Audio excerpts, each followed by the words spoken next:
Mr. Pierson, thank you for your time here on NDTV. Mr. Pierson, the Air India Dreamliner model made by Boeing has been flying for 14 years, has a great track record. We don't know yet what happened to that Air India plane, but you being a whistleblower on Boeing, is there anything right now that tells you that this was an issue with the plane itself? Well, as you mentioned, there's a lot of information we don't know about. There's a lot of details that and unanswered questions. The only thing that really jumped out at me is I just saw a recent report of a passenger. Apparently, this individual is saying that they had flown on that exact plane, a couple hours before that flight that crashed, and he reported that he said something like nothing, none of the systems are working or nothing's working. And he was referring to like the air conditioning and some of the other systems on the plane. There's backup systems, so those systems should always really be working, except for an extreme kind of situation. And again, I have no proof that this is necessarily the case, but if that report, the passenger who flew on it beforehand, is accurate and said that there was a bunch of aircraft systems that wasn't working, that's a concern because that's like intermittent failures and stuff, and that's the same thing we seen in the Max, intermittent electrical failures. So, again, I'm not going to say that's the case, but the till we get the processing of the data recorder and the voice recorder, we're really not going to have the type of information we need to make a definitive kind of conclusion. So at this point, I would say, like you said, the plane has a very good record. I will tell you though that our foundation has been monitoring them closely, not just the 87, but other planes, and we've seen kind of what we consider kind of a bothersome pattern of issues that we don't believe are being addressed in a timely manner. But that again may not be related exactly to this. Mr. Pierson, you along with a handful of other Boeing whistleblowers have testified before Congress at one of the hearings where you spoke. Your fellow whistleblower, Sam Salehpour, said that Boeing took shortcuts on its 787 aircraft. Can you remind us what he said about the Dreamliner? That's right. And during that testimony, Mr. Salehpour, who is a engineer with Boeing, reported problems they were having with the airplane and these gaps, these structural type issues. And he provided some, pretty startling information about employees, forcing parts to fit together when they're not supposed to put that much force on it and to close these gaps. And so he expressed concern.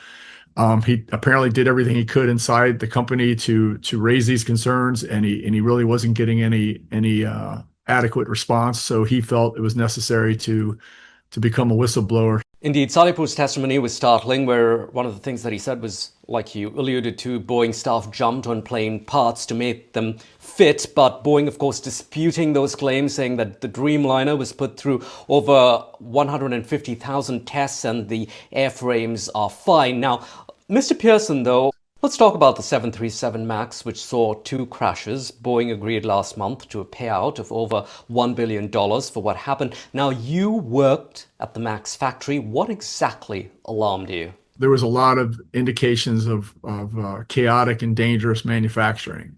We were rushing to build the planes, to get them out the door. Employees were pressured to get their work done. There was a ton of pressure to do overtime.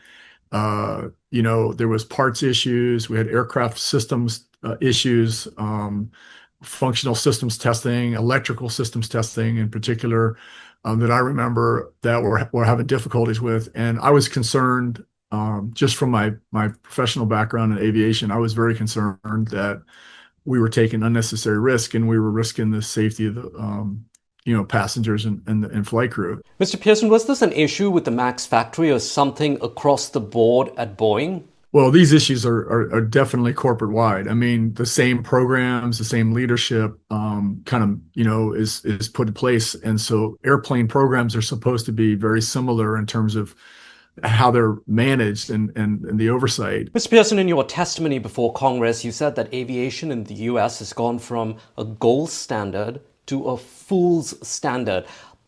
That's a reference not just about the aircraft maker, but on independent oversight too. Is that correct? Yes. We frequently tout the aviation system in the United States as the gold standard, and that's the phrase that's used. It seems like every government official has to mention it at least once in their speeches. But this deterioration that we've seen, from design issues to manufacturing to operations to maintenance to regulatory oversight, we've seen a decline, and the things that we're doing today were never acceptable in the past. And this is really a global issue because, these planes are used across the world. Okay, in January this year, United Airlines Dreamliner plane experienced sudden loss of altitude. In March last year, we saw a similar incident with a LATAM Dreamliner flight. How much pressure is Boeing going to be to prove that its aircraft was not the cause of the Air India crash? Well,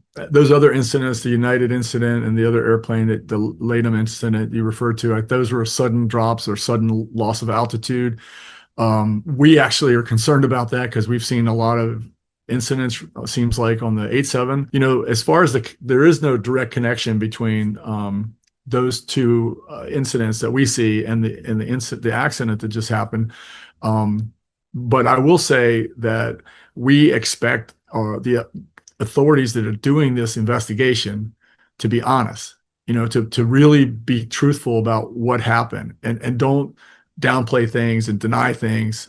This is what we've seen even in the MAX. So, when you talk about the India accident, those families, those people that lost loved ones, they want to know the truth. They want to know what happened. And so we have to get to the bottom of it. And if we need to do it quickly, it's not something we should, waiting a year for a final report to come out is really insufficient. We need to move quickly, identify the problems, and fix them. Ed Pierson, thank you very much for your time here on NDTV. Thanks for having me.